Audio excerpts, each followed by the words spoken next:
Hi.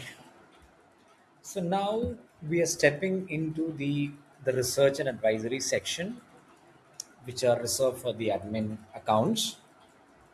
We'll first take a look at the fund research. So the research and advisory has two components: fund research and advisory.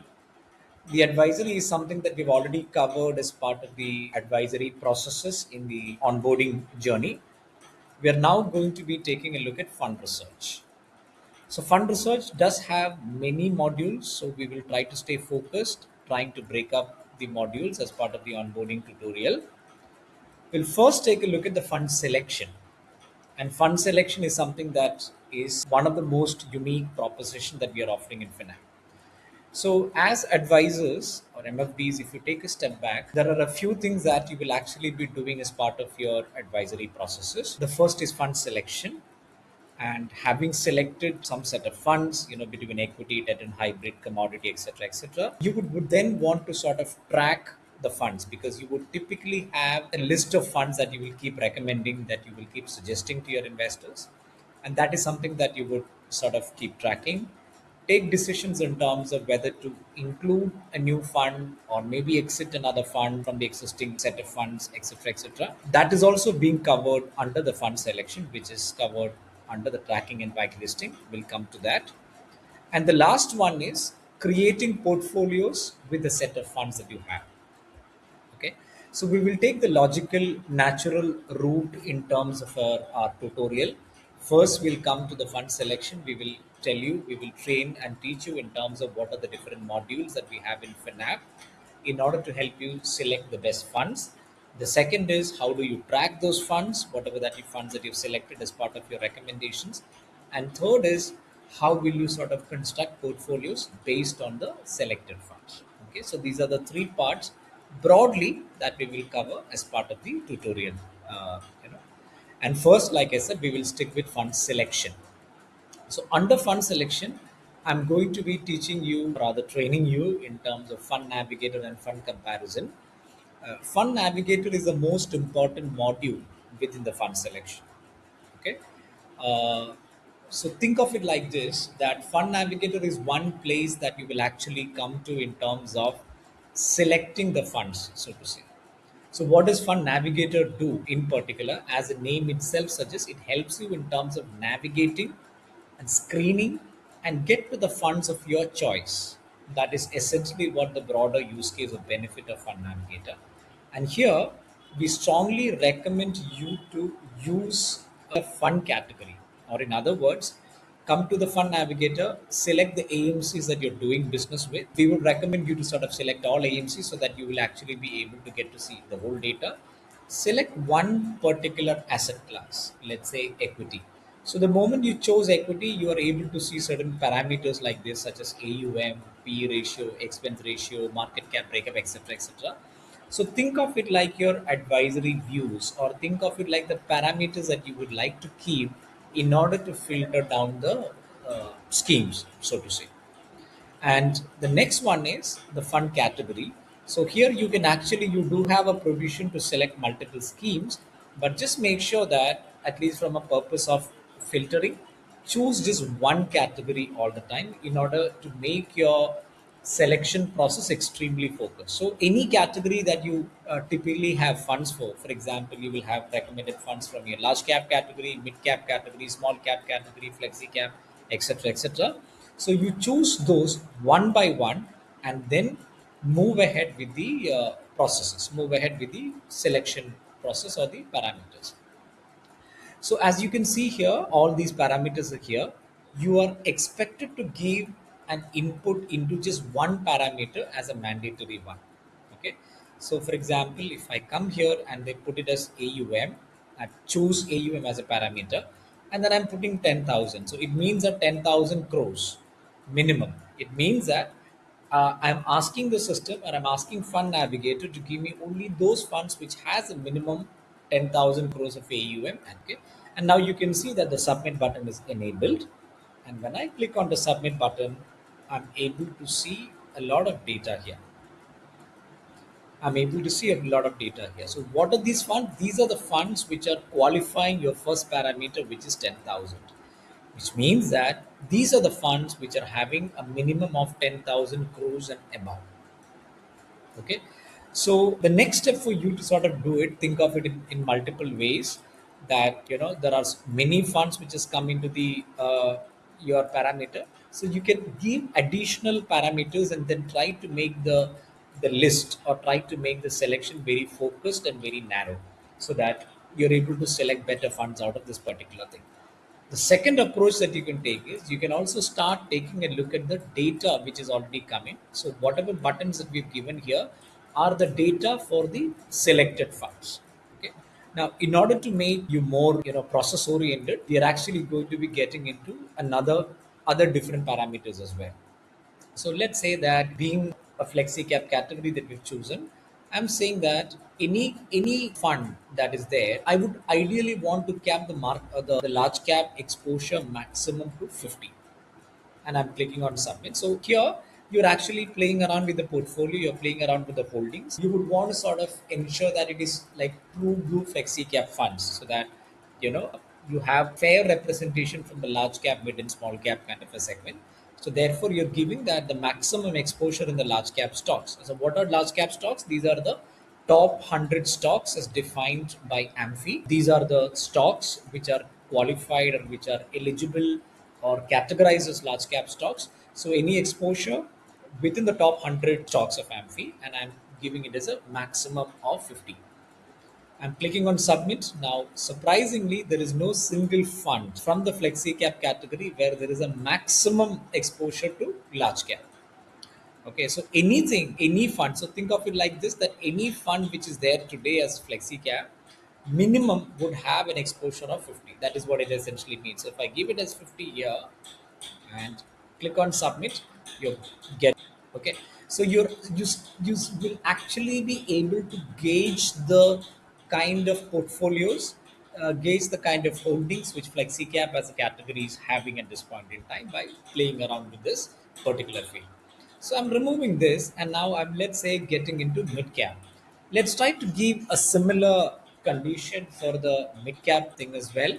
So I'm saying that the maximum exposure to a mid cap should be 30 and not more than that. And I click on submit. Almost all the funds are qualified. So I'm just limiting to 20. I reduce the exposure from 30 to 20, and I click on submit. Now I can see that some of the funds have disappeared from the list. So I'm keeping it as such in this condition, so to say. And I'm moving to small cap, and I'm saying that small cap again, the maximum exposure that I would want to limit is, let's say, 50. I wouldn't want any of my FlexiCap portfolio, FlexiCap funds to be going beyond 15% exposure in the small cap segment. Let's see what the data has to offer. Now you can see that again certain funds have been removed. Now we are left with 6 funds. Okay. Now what are the criterias, or what are the conditions that we have actually done to get to the 6 funds? One is AUM of 10,000 crore, maximum exposure of 20 in the mid cap segment, and maximum exposure of 15 in the small cap segment. That's how we have actually arrived at these 6 funds. Now let's say that you would want to go further. You would want to introduce more and more filters. We do have the provision for that as well. So that is where we draw your attentions to something called as advanced filters for risk and returns. Okay. Now this is a very very powerful model. Going to tell you what it is all about. So if I draw your attention first to the risk element, then you can see that, as we've been saying that we cover about 11 ratios at the moment in the FinApp ecosystem. And what you're seeing here is multiple time periods of 1 year, 3 year, and 5 year. And the values or the figures that you see here is nothing but the average or the median values for equity over this particular period. Simply means that the average standard deviation of equity is 13.92 across. So it is not limited to FlexiCap per se, it is applicable to the entire equity asset class. The standard deviation is 13.92. So what I'm going to be doing here is that, suppose if I want to apply standard deviation as a parameter, I choose here, and I'll say that, hey, look, because the average is 13.92 and standard deviation lesser the better.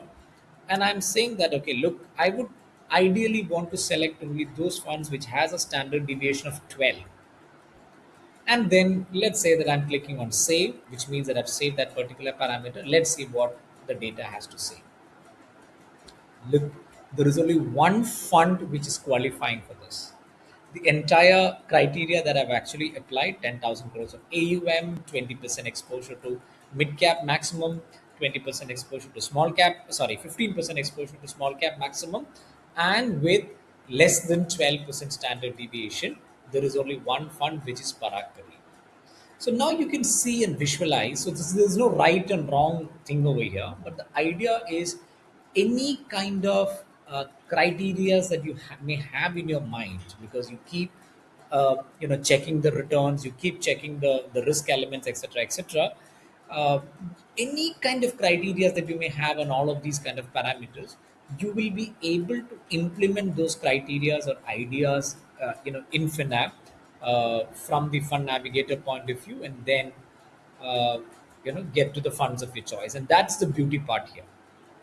Okay, so let me remove this particular parameter of standard deviation, and then I'll just come to, let's say, I'll come to Sortino. Sortino is an extremely powerful this thing, because it is risk-free rate. Sorry, the scheme returns minus risk-free rate divided by the negative standard deviation, or the negative return, so to say. So if I come to this and I'm giving Sortino as 0.4, and I'll try to see that which all funds are being qualified, you can see that there is no data. Okay. Now, if I remove this criteria, this max and min, this thing, and then I try to click on submit, now I'm getting just one fund. So what did I do? I basically removed the criterias of large and, sorry, mid and small cap thing, and but then I only looked at Sortino ratio from at a 0.4% over a 1 year time frame, and there is only one fund that qualifies for this, right? So similarly, you can play around with anything from the risk parameter. My suggestion, or our suggestion, will actually not to sort of pick up all the ratios, because uh, most of the ratios have got a similar behavior, because every ratio covers and the risk elements as well. So it is basically the risk reward ratio is what the risk elements covers. And our recommendation for you to sort of probably look at something like information ratio, which measures the consistency of the funds month on month. So let's try to apply this and say that I'm looking at funds with 0.2 5 information ratio over a 1 year time period, and I click on save, I click on submit, I'm getting two funds now. So coming back to the kind of ratios that you should ideally be using, as far as your filtering process is concerned, information ratio could be one thing. uh, then you can use Sortino and Treynor. These are two uh, powerful ratios. Ideally, we do not recommend you to use the standard deviation, because standard deviation uh, is basically, there is good standard deviation and bad standard deviation. The problem with standard deviation is it is nothing but how much are your returns deviating from the average median return. So even a positive standard deviation will actually be affecting the criteria. So therefore, if at all you would want to use the fall, or how much is the funds deviating, then ideally you should be using MDD, which is maximum drawdown, which clearly demonstrate how much of this fund has actually fallen from the peak to the lowest for a particular, or during a particular time frame. Anyways, long story short, ideally from a ratio point of view, you should pick up using information ratio. Now SEBI has made it mandatory from Jan 2025. Then you should be using either a Treynor or a Sortino. Uh, there is no point in using both, because it is trying to uncover similar characteristics. You can also use Sharpe, sorry, Alpha. Alpha is another powerful model which is driven on the CAP and the capital asset pricing model. So that is also another ratio that you can use. So information ratio, Treynor or Sortino, and Alpha. These are the three common ratios that you can use. And if you want to really get into the risk element in terms of the drawdown or the fall of the fund, use the maximum drawdown. And upside and downside is also another set. I would say that if you want to go to the next level of comparison, then start using the upside and downside as well. Okay. So even though we do have 11 ratios, we honestly say that all of that may not be required for the purpose of comparison, so to say. So for now, I'm deselecting everything, and I would like to show you something which is a little more powerful, which is called as the returns element. Now, this is again an extremely unique and very powerful method, very descriptive method that we've actually used. When I'm using the word descriptive, it's very easy to use. So, what it essentially says is that if we have two parameters here, one is a comparison against the benchmark, and then there is a comparison against the peer group. Okay. And against each of this, we have given them three parameters, three filters, so to say.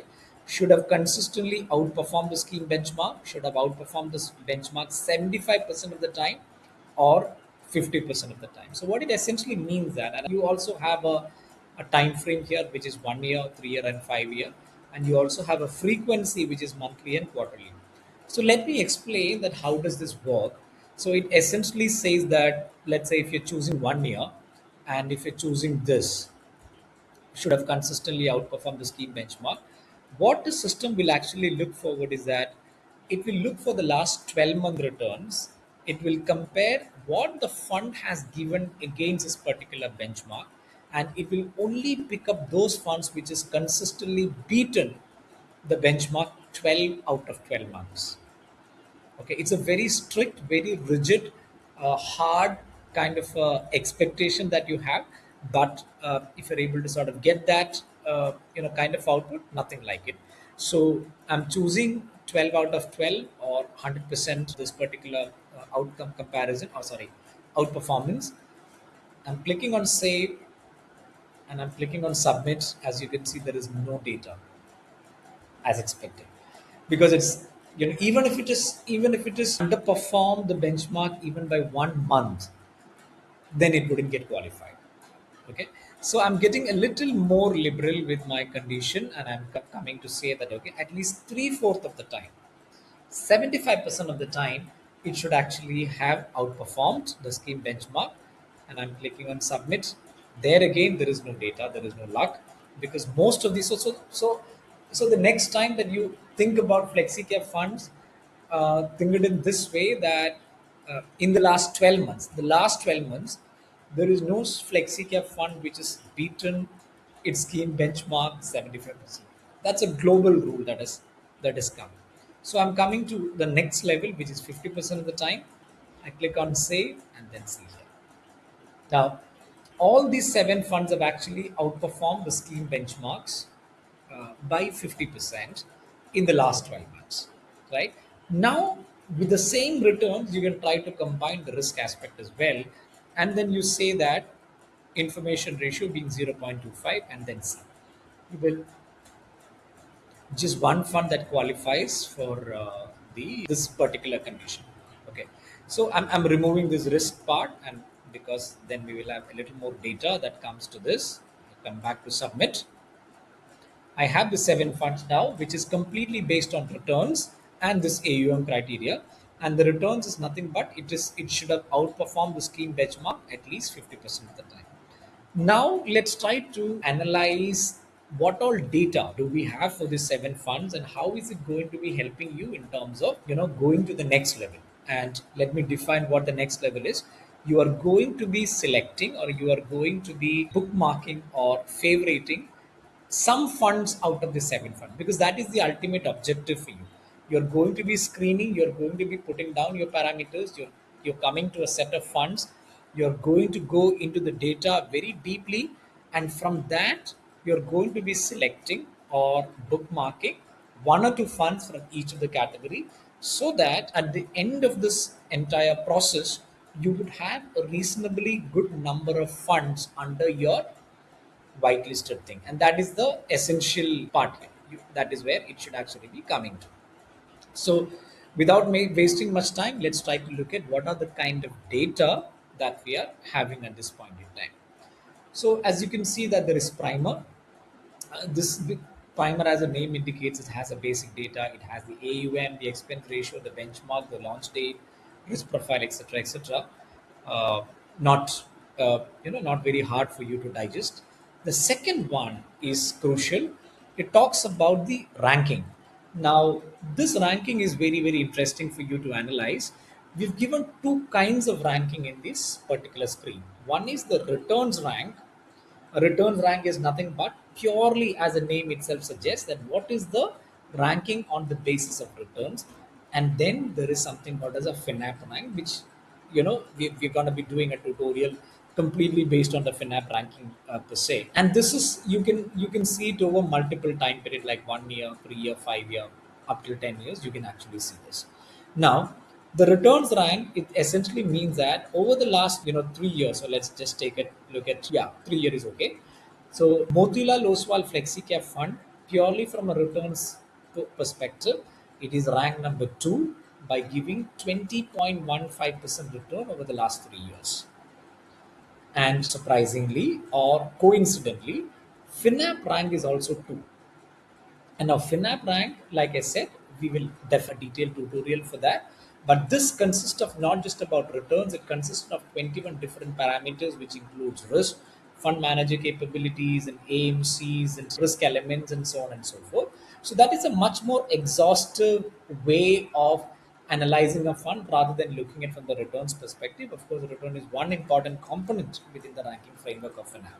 Okay, but like I said, coincidentally, both the values, that is a returns value, rank value, and the FinApp rank value, both have turned out to be two for the case in the case of Motilal Oswal FlexiCap. Now let's take a look at this one, DSP FlexiCap Fund. From a pure return perspective, over a 3 year, it is ranked number 16, whereas in the case of FinApp ranking, it is ranked number one. Now, it could be because of multiple factors, because it's probably be scoring very high as far as the risk elements are concerned, the fund manager credibilities, and fund manager statistics, etc., etc. So, but this is going to be giving you a good perspective in terms of how to look at funds purely from a returns perspective and also from a overall distinct perspective.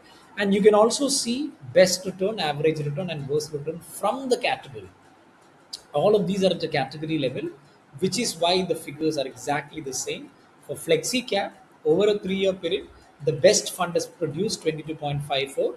The second fund has produced 20.15, which in this case is Motilal Oswal FlexiCap. And look at the worst fund. So you can also look at the spread, right? 22.54 being the highest and 0.47 being the lowest. You're able to essentially see that what is a kind of the spread between the best and the worst fund kind of a. So very, very powerful tab that you can actually take a look at and then make your own judgment as far as the fund selection is concerned. Coming to portfolio, this is going to be telling you the top 10 securities and the top 5 sectors for the selected funds. In this case, there are about 7 funds. You will actually be able to see what are the top 10. So this is again, if you want to really go deep into the kind of sectoral movements, etc., etc., you can go into the portfolio section. The next one that I'm going to be taking you is again a very powerful thing, which is called as analytical.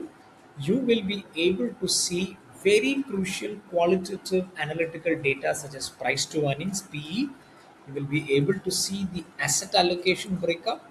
You will also be able to see the market cap break, which is extremely important, especially when you're analyzing a multi-cap fund and a flexi-cap fund.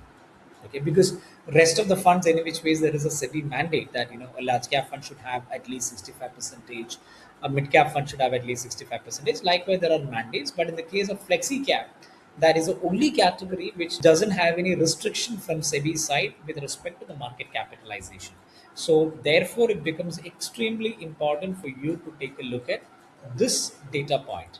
Now, let me just try to explain this. Now, if you take a look at this from a purely from a market cap perspective, I would say that personally, Aditya Birla FlexiCap, DSP FlexiCap, Motilal is FlexiCap, from a spread point of view, from a market cap breakup point of view, is probably the most or the better of the three funds that I would personally look at, because it's got a fairly good diversified spread, or in other words, it is true to the mandate of being FlexiCap. Whereas if I look at another example of, let's say, Canprobeco, it has got 75% exposure to the large cap exposure, this thing. So of course, maybe the fund manager at this point in time believes that the large cap stocks are better poised, whatever it is. That's a different argument or discussion altogether. But purely from the purpose of looking at the market cap breakup and taking a decision based on that, these three funds are scoring well: Aditya Birla FlexiCap, DSP, Motilal. Please note that these are not recommendations; these are only certain perspectives, ideas that I'm sharing from each of the angle. This is only limited to the market cap angle. Things can be different when we come to the different, and that is the beauty part of this architecture. You will actually be able to slice and dice the data, look at the data from multiple angles, and then take a very final decision. Okay. Now, risk analysis is extremely important. Now, and like I said, we're covering about 11 ratios. You will actually be able to see all the ratios values for multiple time frames here, starting from 1 year to 7 year. Okay. Now you can also sort it on the basis of the highest row. So Aditya Birla FlexiCap over a 3 year period is scoring high with 0.25% information ratio. Whereas when it comes to alpha, we will see it is Motilal Oswal with 4.32. So again, different ratios have got different dimensions, but end of the day, everything boils down to what parameters. But depending upon what you like, and like I was explaining to you earlier, that there is no need for you to look at every ratio, so to say. uh, Probably look at three or four. uh, you will actually be able to see the values and then look at which funds are scoring better from a ratio perspective as well. So risk analysis covers that pretty much. Now comes holding stats. Now this is it's much more deeper, when it comes to the portfolio model or the portfolio changes, so to say. It essentially talks about the number of stocks that the fund is holding at this point in time, and what is the top 10 percentage contribute to the total portfolio. So the higher means that it is much more concentrated, lower means that it is much more diversified. So if you look at Aditya Birla FlexiCap, which is probably the lowest here, top 10 percentage mein, so what it essentially means is a fairly high diversified portfolio. Okay. Now, so and DSP FlexiCap, sorry, Motilal FlexiCap as usual, because they run very concentrated portfolios. This is the highest. This is a top 10 percentage. A top 10 stock percentage itself is constituting the 50 percentage of the portfolio. That's what it essentially means. So if you're somebody who wants to look at fairly diversified, having a very long tail kind of a portfolio, go with FlexiCap of Aditya Birla. Whereas if you would like to keep something which is concentrated, then go for Motilal Oswal or Parag Parikh. So that's the way to sort of look at it. Another important data point over here is called as net inflows. Extremely important figure. And mind you, this figure is actually not available in the public domain. What you see in the public domain or anywhere, on the internet is AUM, assets under management. Net inflows is nothing but what is the net sales, what is the net money that the fund or the fund manager received during this time period, let's say between November 2025 and March 2026. You can also change this period as well. And so what is the net money? So you will actually be in a better position to judge whether the fund is actually losing money or are they attracting money. You be able to gauge the momentum of this, right? And as expected, Parag Parikh being the fund which is being consistently outperforming, or which is the darling, so to say, of FlexiCap, has attracted 14,225 crores. That is the gross sales minus the redemptions. So that is called as the net inflows. That is the kind of money that they sort of received, followed by Aditya Birla FlexiCap fund. So you will actually be able to know that which funds are actually having some sort of a momentum. And we are of the belief that funds which are gaining momentum is good, but then once it really peaks out, once there is a huge amount of money flowing into a particular fund, it typically becomes a little difficult for the fund manager to manage it, and therefore the typical behavior is the fund starts underperforming, or there is this pain that comes onto the fund manager in terms of allocating funds, etc., etc., which is what we are talking about in these columns, which is new entries, complete exits, intra-period, etc., etc. So if you look at this, and if you take a look at Parag Parikh FlexiCap, new entries means out of 14,225 crores, how many stocks did they buy? it is 37. And how many stocks did they exit, which is 70, which is huge in number. But in this case, I must also caution you, warn you, that this scripts also includes debt securities. It could be a treasury bill, it could be a CD, a certificate of deposit, etc., etc. Because it is not just limited to stocks at the moment. It includes the entire securities that is being held by the fund manager.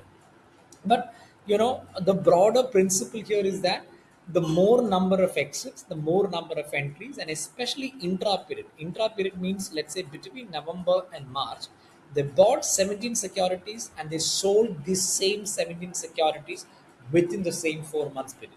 That is between November and March, which really causes for an alarm, because there is, when you're buying and when you're selling it within the same 4 months, it essentially underlines the fact that there is very less conviction from the fund manager in the first place to get into that particular security.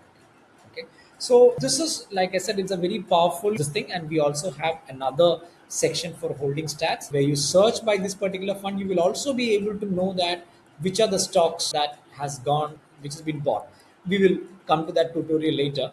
So for example, if you search by Aditya Birla FlexiCap, you will be able to know that which are the stocks that they bought, the new entries, 7 of them, which are the stock that they sold, 4 of them. You will also be able to see the name of the securities, etc., etc. So it's like a deep dive that you can do. Okay. Now we are stepping into the returns component, and I'll start with trailing returns. Now, trailing return is the most commonly followed returns for any advisor, and also for the investors as well. This is what you typically see in all the internet, I mean, the websites such as Money Control, Value Research, Morningstar, etc., etc. Now, the good part that we've done here is, like, we have also put in this as on yesterday, 9th of May 2026, what is the 1 year, 3 year, 5 year, and 1 month returns, etc., etc., is something that you see.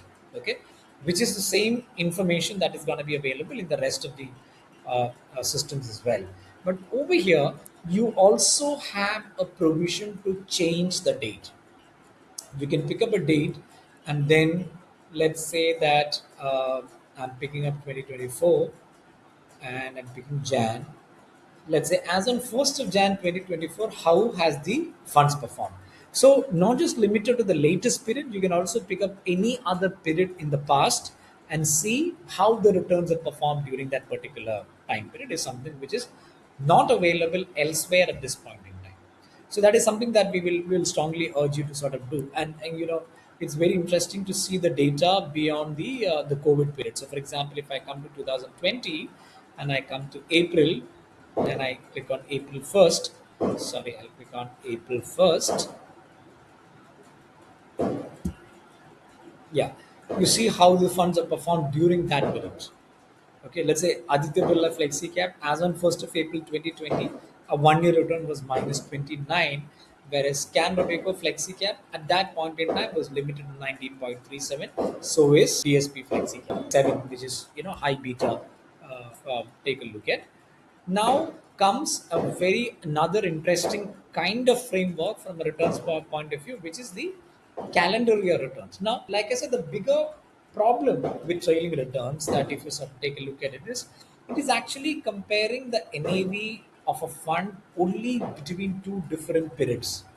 Okay. So, for example, if you're picking up yesterday's dates, let's say 9th of May 2026, and you're looking at a 3 year return, it is basically doing a comparison of NAVs between 10th of May 2023 and 9th of May 2026. Just the two NAV. And then we are computing the CAGR. The entire volatility in between, whether it is volatility or consistency, whatever that form that you call it, everything is ignored. And that is not really, according to us, a very healthy mechanism to look at the return framework. So, in order to look at consistency, we look at annual returns, which basically talks about all the calendar year returns that you could possibly see, starting from 2019 to 2026. Be able to see the complete data, and you can also move into biannual, like half year returns and quarterly returns, and all of that particular thing that you can actually see. And the beauty part is, like I said, you will also be able to pick up any time period as well. Okay, so over here the idea is to allow you to look at returns from multiple dimensions point of view, multiple parameters point of view. So far, we, typically the advisors that we've seen is limiting their thing to the trailing returns and rolling returns only. But beyond that, there are other return framework that we have come out with, and that is something that we strongly urge you to take a look at. Similarly, after this thing, I would draw your attentions to something like discrete returns. And this is again very, very powerful. This is like a combination of rolling and absolute. Okay. Not strictly rolling returns per se, but then it is giving you the advantages of a rolling return as a concept here.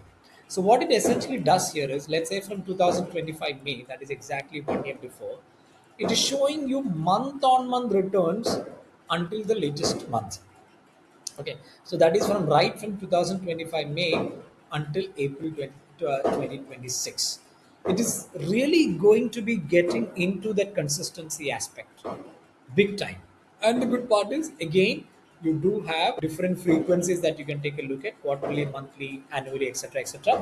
Out of this particular thing that you can sort of take a look at.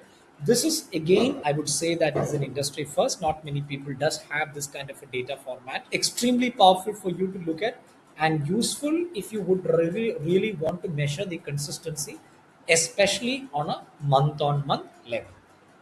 Okay, so before we sign off on the Fund Navigator, let me also just quickly tell you what is the scheme correlation. The scheme correlation over here is basically the 7 funds that we have selected. How does the correlation work here? And this is like the returns correlation that we've mentioned, and obviously it is like fairly highly correlated. So anything which is more than 0.75 is low diversification, because it's pretty much the same kind of movement that the funds have demonstrated over multiple time periods. That's what it essentially means. Okay. Now, coming back to the primer, the idea or the use case of Fund Navigator is, after having analyzed the funds with multiple parameters, for funds that you like, you just have to simply click on the star mark.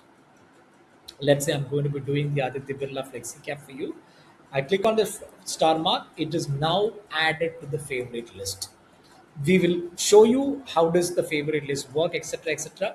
But reiterating, the main use case of Fund Navigator is to look at funds from multiple dimensions for each of the categories separately, and then choose or select maximum 2 or 3 funds from the main categories, so that you are essentially able to build a tracking or the funds that you sort of do. So I've just added Aditya Birla FlexiCap that has now come to the tracking and whitelisting under your. So we will, like I said, we will come to this, this particular module later. So I'm pausing it here. I'll see you in the next session with more data on the fund analytics part. Thank you so much.